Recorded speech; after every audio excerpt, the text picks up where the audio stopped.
За өдрийн мэнд хүргье. За 5 жилийн үндсэн чиглэл эдийн засгийн байнгын орон дээр дэмжигдээгүй үндсэн 4 шалтгаан байгаа. За хамгийн нэгдүгээр шалтгаан бол хууль зөрчиж байгаа.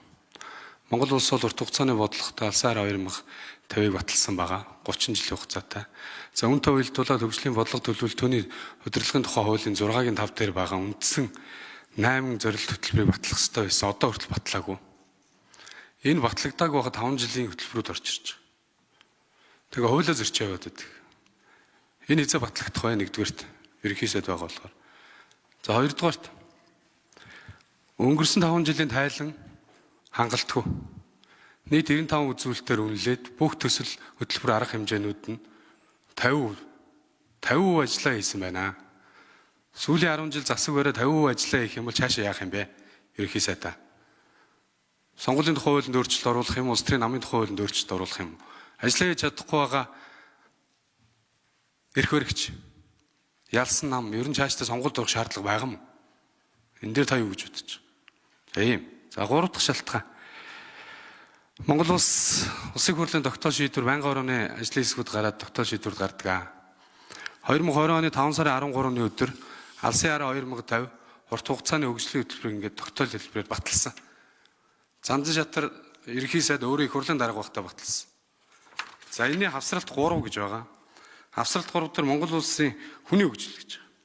За өнөөдөр 21-ээс 26-аас 30 оны үндсэн чиглэл ярьж байгаа. За хүний хөгжлийг энэ дээр юу гэж тавьсан бэ гэхээр үндсэн энэ 10 ажлынхаа нэг болгоод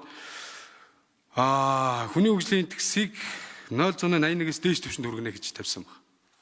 За 2020 онд энэ хавсралтыг батлахдаа яг шалгуур үзүүлэлтээр тавиад хүний хөгжлийн үзүүлэлт индексгээд 2025 онд 0.77, 2030 онд 0.85-д хүргэнэ гэд бүр ингээд тоотоо шалгуур үзүүлэлтээр тавьсан байна хувьтай. Тэгэхэд энийг 0.81 болгоно гэд бууруулад ороод ирсэн. Энийг шалтгаан. За хоёрдугаарт нь дундаж давхаргын эзлэх хувийг 40 орчим хувь байгаагаас 60% болгож 20% нэмэгдүүлнэ гэж байна. За энэ хавсралтын бас шалгуур үзүүлэлт яг ингээд тоотоо байгаа шүү. Дундаж ба түүнээс дээш давхаргын иргэдийн эзлэх хувийг 2025 онд 80% болгоно гэж. 2030 онд 85 болгоно гэж. Тэр юу гэсэн үг гэхээр дундаж давхарга бол 85% очно гэж. Тэгэхээр та өнөөдөр 20% гээд оруулаад ирсэн байдаг. Тэгээ ийм шалтгаанууд байна. За хамгийн сүүлийн нэг том шалтгаан бол энэ засгийн газрын одоо дэвшүүлж байгаа энэ мөрийн хөтөлбөрүүд нь хоорондоо зөрдөг, бодолдог. За ялангуяа одоо энэ 2024-өөс 28 оны засгийн газрын мөрийн хөтөлбөр дээр үндсэн ийм 3 том ажил орж ирсэн.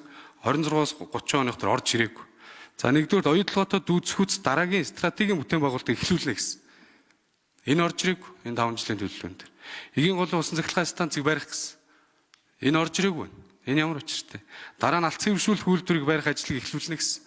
Орж ирээгүй. Дөрвөн зандан шатар ерөнхий сайд өөрөө энэ ажил үйлдвэрийн салбарыг хөгжүүлэх ёстой. Гангийн үйлдвэр, зэсийн үйлдвэр гэдэг энэ ажил үйлдвэрийн салбар руу нэлээд анхаарч яриад байгаа. Орж ирээгүй. Үндэсний ийм л дагуулын хөрөнгө оруулалт хөөргөнө гэсэн. Энэ ус орж ирээгүй. Тэгэхээр одоо ер нь цаашдаа яах ёстой юм бэ? Мэдээж Монгол улс хөгжлийн хөтөлбөрүүдийг бол хөтөлбөртэй байх ёстой. Стратеги төлөвлөгөө, дунд хугацааны төлөвлөгөө, богино хугацааны төлөвлөгөө байх ёстой. Байлаа гэд энийг хийж хэрэгжүүлэхгүй, хийж байгаа ажил нь 50% байгаад бол хооштой бид яах ёстой? Ерөнхий сайдаа. Энэ асуултанд хариулт аваад тодруулъя.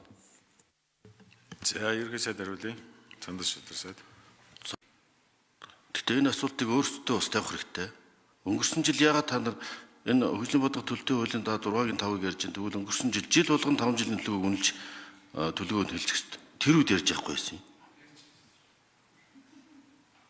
Дунд хугацааны буюу 10 жилийн хугацаанд хэрэгжих хөгжлийн бодлогын борон бичиг нь бол Монгол улсын урт хугацааны хөгжлийн бодлогыг хэрэгжүүлэх чиглэсэн зорилго санхүүгийн хөхүүсүүрээр баталгаажсан үйл ажиллагаа бүхий тоон болон тооны чанар шалгуур үзүүлэлттэй хэмжигдэх хөгжлийн зорилт хөтөлбөрүүд байна гэдэг тэр 8 хөтөлбөр байгаа.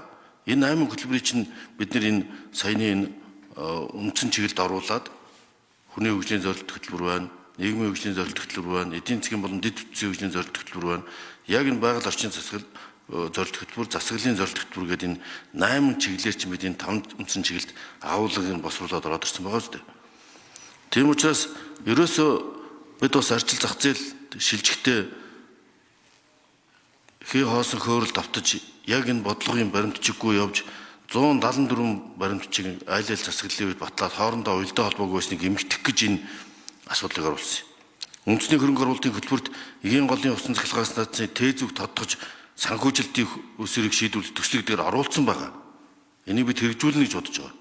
Бид энэ хоос амлалт өгөхгүй тул дандаа тээзүүдтэй эцэслэн батлагдсан санхүүжилтийн их усүртэй төслүүдийг хөтөлбөрт оруулсан. Алт цэвэршүүлэх үйлдвэрийн тээзэг босруулна гэж заасан байна. Тээз нь байхгүй ахиж шинжлэх шаардлагатай юм билээ. Тийм учраас бид хоосон амлалт биш бодиттой ажлын чиглэлүүдийг оруулах гэж энэ хөтөлбөр тусгасан. Тийм учраас хөгжлийн бодлого төлөвлөлт доктортой байна гэсэн энэ үндсэн хуулийн зарчим нийцүүлж алсын хараа 2005-ыг тухайн үеийн манай эрдэмтэн судлаач засгийн газар маань оруулж ирээд батлагдсан. За ковид дайн байлдын олон улсын нөхцөл байдлаас шалтгаалаад төлөвлөгөөнд өөрчлөлт орж саадал учирсан асуудлууд олон бий. Дахин шинжилээд энэ явж байна. Ийм учраас энийгээ бол бид үнэлдэг шалгадаг байх ёстой. Би дахин хэлье 9-р сарын 11-нд өмнөх 5 жилийн үндсэн чиглэлийн хэрэгжилтийн үнэлгээ тайлан улсын их хурлд ирүүлсэн. Тэрнтэй та бүхэн уншиж танилцаад яг наад заалтууд ч орсон байгаа гэдгийг тодорхойлж байна.